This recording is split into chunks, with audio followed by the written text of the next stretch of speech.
Hai semuanya, apa kabar kalian? Mudah-mudahan tetap semangat dan dalam keadaan sehat sehingga bisa mengikuti semua pelajaran hari ini dan hari-hari berikutnya. Oke, sekarang kita lanjutkan ke pelajaran SBDP yang bab 3 mengenai pola lantai tarian daerah. Hal ini bisa kalian lihat di halaman 43 buku paket kalian sampai dengan halaman 51. Nah, yang pertama akan kita bahas adalah pengertian pola lantai. Sebelum masuk ke pengertian pola lantai, Miss mau nanya dulu. Di antara kalian, adakah yang suka menari? Yang cewek-cewek mungkin? Atau yang cowok? Siapa di antara kalian? Kopi mungkin? Gerald? Ataupun Dina dan yang lainnya? Nah, mungkin kalau yang sudah suka menari, biasa menari, tidak asing lagi dengan pola lantai yang akan Miss jelaskan. Bagi yang tidak suka ataupun belum pernah menari, kita akan belajar sama-sama. Oke?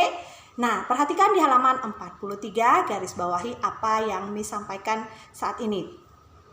Pola lantai adalah gerak tari untuk membentuk sebuah formasi. Jadi, pola lantai adalah gerak tari untuk membentuk suatu formasi. Kemudian di halaman 51, kalian perhatikan di poin 1, di sana ada pengertian pola lantai.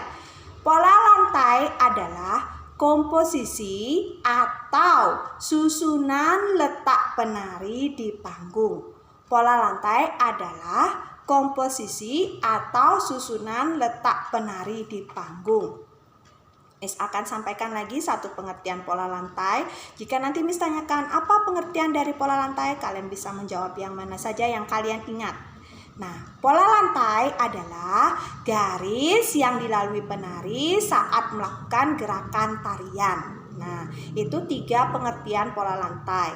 Berikutnya, kalian buka halaman 44. Di dalam halaman 44 disebutkan jenis-jenis pola lantai. Perhatikan di sana ya, dan dengarkan apa yang Miss sampaikan. Nah, pola lantai pada dasarnya ada 2. Yang pertama, pola lantai lurus, dan yang kedua adalah pola lantai lengkung. Kedua pola lantai ini mengalami modifikasi atau pengembangan di mana pola lantai lurus itu bisa lurus ke samping, lurus ke belakang, ke depan, kemudian bentuk diagonal, zigzag. Nah, seperti apa itu? Miss akan contohkan sekarang yang pola lantai lurus yang horizontal, yang lurus ke samping. Nah, misalnya Miss kan berdiri di sini di tengah. Penarinya di tengah-tengah. Kemudian di sebelah kanannya Miss ada 1 orang penari lagi. Di sebelah kirinya Miss ada 1 orang penari lagi. Nah, kita itu 3 orang penari membentuk 1 garis lurus ke samping. Pola lantai horizontal lurus ke samping. Next. Yang kedua itu pola lantai lengkung. Nah, pola lantai lengkung yang umum dijumpai itu adalah pola lantai lingkaran. Ada yang tidak tahu lingkaran? Kalau tidak tahu lingkaran, sekarang cobalah kalian cari, mungkin di sekitar kalian ada mangkok mungkin. Nah, di sekitar kalian mungkin ada mangkuk. Nah, di atas ini dasarnya berbentuk seperti lingkaran. Nah, seperti itu. Jadi, pola lantai lengkung modifikasinya bisa berupa lingkaran, kemudian bisa setengah lingkaran, kemudian huruf atau angka juga bisa. Angka 8 itu merupakan modifikasi dari pola lantai lengkung. Nah, next kita lanjutkan ke halaman 45.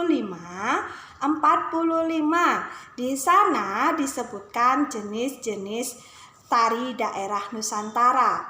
Nah, daerah Nusantara kita di Indonesia ini memiliki banyak sekali jenis tarian, tapi pada dasarnya itu bisa kita kelompokkan menjadi 3. Yang pertama, tari tunggal. Apa itu tari tunggal? Ingat, tunggal itu 1, yaitu tarian yang dilakukan oleh 1 orang. Kemudian di halaman 46, kalian buka sekarang halaman 46. Di halaman 46 itu disebutkan ada yang namanya tari berpasangan. Berpasangan itu seperti apa? Yang namanya berpasangan, sepasang berarti dua. Tarian yang dilakukan oleh dua orang. Biasanya itu dilakukan oleh laki-laki ataupun perempuan. Kemudian di halaman 47 disebutkan tari berkelompok. Nah, menurut kalian berkelompok itu satu orang, dua orang, atau banyak orang? Ya, berkelompok itu dilakukan oleh banyak orang atau lebih dari dua orang. Nah, pada tugas sebelumnya sudah Miss sampaikan kepada kalian untuk mencari masing-masing satu contoh tari tunggal, tari berpasangan, dan tari berkelompok dari daerah Bali. Oke, sudahkah kalian menemukannya? Sudahkah kalian mengerjakan? Karena batas waktunya itu Miss berikan 1 minggu.